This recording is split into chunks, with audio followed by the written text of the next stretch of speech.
Avec les traitements actuels, c'est rarement le VIH lui-même qui est directement la cause des maladies dont souffrent des personnes infectées par le VIH.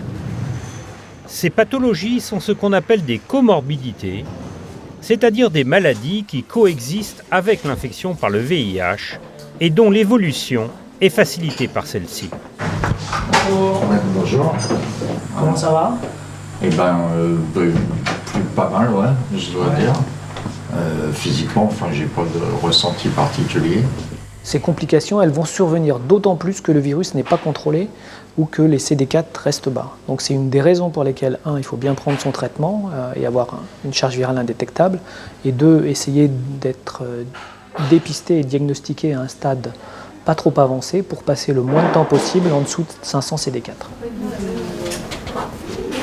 Le temps passé avec des CD4 bas et une charge virale qui réplique, si ce temps est important, ça peut avoir un impact sur les années futures, même si à ce moment-là, le virus est parfaitement contrôlé. Il est donc important, pour l'avenir, que la séropositivité soit détectée le plus tôt possible, qu'un traitement soit commencé sans tarder et que le patient le prenne régulièrement. Les infections opportunistes profitent de l'effondrement du système immunitaire d'une personne pour s'installer. Elles sont aujourd'hui généralement bien traitées. Il y a bien sûr les infections opportunistes comme la tuberculose, la pneumocystose, la toxoplasmose cérébrale. Donc la pneumocystose, la toxoplasmose cérébrale, on les observe chez des patients qui ont des CD4 bas et qui restent avec des CD4 bas. On va traiter l'infection, on va traiter le VIH et cette infection en général ne va pas récidiver. La tuberculose, elle peut survenir finalement à tous les stades d'infection par le VIH, y compris chez des gens qui ont des CD4 qui ne sont pas très bas. Les cancers sont plus fréquents et doivent, pour certains d'entre eux, faire l'objet d'un dépistage régulier.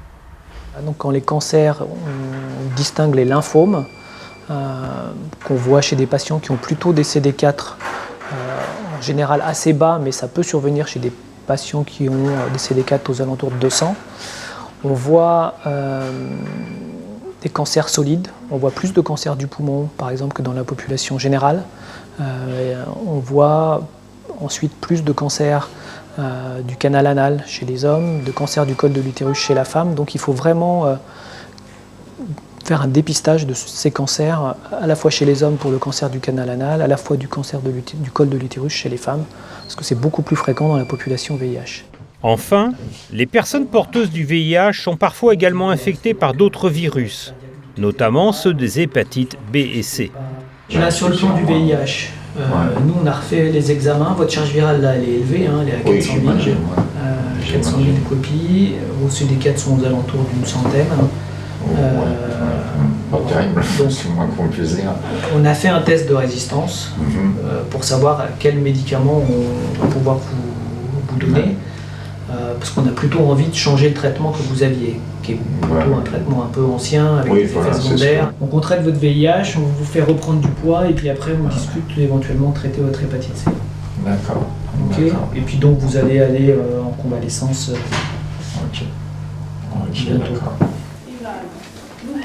La troisième grosse comorbidité, c'est les co-infections par le virus des hépatites virales, en particulier par le virus de l'hépatite C, qui peut être responsable en particulier d'hépatocarcinomes qu'on observe de façon beaucoup plus rapide chez les patients qui sont infectés par le VIH. Si on a une co-infection pour le virus avec le virus du VIH et le virus de l'hépatite C, la progression du virus de l'hépatite C va être plus rapide.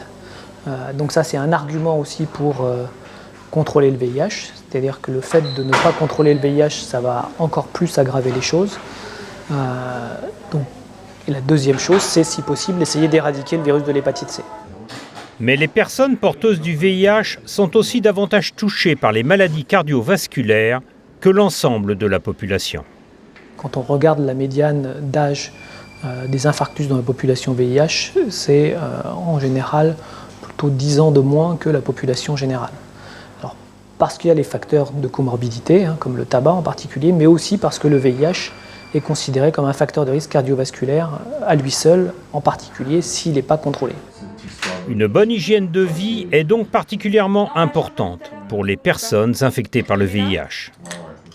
On sait que le poids du tabac chez les patients VIH, il est très important. Il est surreprésenté, puisque c'est à peu près 50% de la population VIH qui fume. Et donc c'est difficile d'arrêter de fumer. On a beaucoup de mal à arriver à un sevrage tabagique avec les patients qu'on suit en consultation. Donc, je pense qu'il faut vraiment avoir présent à l'esprit que ça augmente le risque cardiovasculaire de façon encore plus importante chez les patients VIH.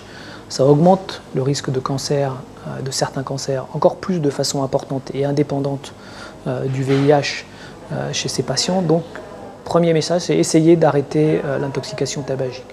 Le deuxième message, c'est essayer d'avoir une alimentation équilibrée, de ne pas être en surpoids, de ne pas avoir de syndrome métabolique, d'avoir une activité physique régulière.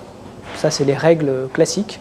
Mais c'est vrai qu'on a un petit peu de mal à faire appliquer chez les patients qui, à partir du moment où ils ne ressentent pas de symptômes, perçoivent pas forcément l'importance de tous ces facteurs. Avoir une bonne hygiène de vie et maintenir sa charge virale indétectable sont les deux atouts sur lesquels une personne infectée par le VIH peut s'appuyer pour prévenir les comorbidités et préserver sa santé.